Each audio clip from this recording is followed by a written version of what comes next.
একাত্তরের 25 মার্চ কাল রাতে বাংলাদেশকে মেধাশূন্য করার কূটকৌশলে আরও অনেকের মতোই ডক্টর জিসি দেবকে হত্যা করে পাকিস্তানি সেনারা। আত্মত্যাগী জাতির এই শ্রেষ্ঠ সন্তানের জন্মস্থান ঘুরে এসে শ্যামানন্দ শ্যামলের তোলা ছবিতে প্রতিবেদন তৈরি করেছেন আব্দুল আলিম শাহ। একাত্তরের 25শে মার্চ কাল রাতে ঢাকার রাজপথ কেঁপে ওঠে পাকিস্তানি হানাদার বাহিনীর নির্মম গণহত্যা আর গুলির শব্দে। রাজারবাগ পুলিশ লাইনে আক্রমণ আর ঢাকা বিশ্ববিদ্যালয়ে ঢুকে বুদ্ধিজীবীদের নির্বিচার হত্যাযজ্ঞ চালায় তারা। বাদ পড়েননি আন্তর্জাতিক খ্যাতিসম্পন্ন দার্শনিক ডক্টর গোবিন্দচন্দ্র দেবও। জাতির এই মেধাবী সন্তান ঢাকা বিশ্ববিদ্যালয়ে অধ্যাপনার পাশাপাশি জীবন দর্শন, তত্ত্ববিদ্যার সার, দ্য হিউম্যানিস্ট সহ বেশ কিছু বই রচনা করেন। তার জন্ম সিলেটের বিয়ানীবাজারের এই বাড়িতে।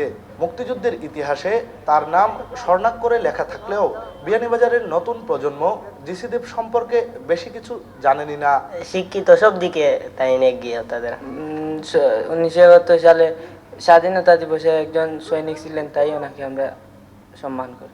অনেক পরে জিসিদেবের বাড়ি এসেছি, যদি এখানে এইরকম কোনো সুবিধা থাকতো আমরা আসতে পারতাম। বাড়িতে একটি নাম ফলক থাকলেও বর্তমানে এটির পাঠোদ্ধার করা প্রায় অসম্ভব। সারা বিশ্বে যাকে এক নামে চিনে ডক্টর জিসি দেব নামে, কিন্তু বিয়ানীবাজারের মানুষ, আমরা বিয়ানীবাজারের নতুন প্রজন্ম জিসি দেব নামে কাউকে চিনে না।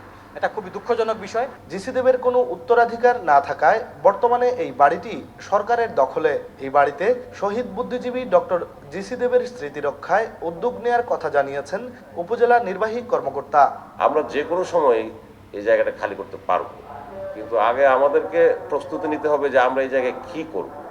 ওই প্ল্যান করলে ওনাদেরকে সরানো একেবারেই সহজ। এবং আব্দুল আলিম শাহ, এসএটিভি, বিয়ানীবাজার, সিলেট। তাদের তেমন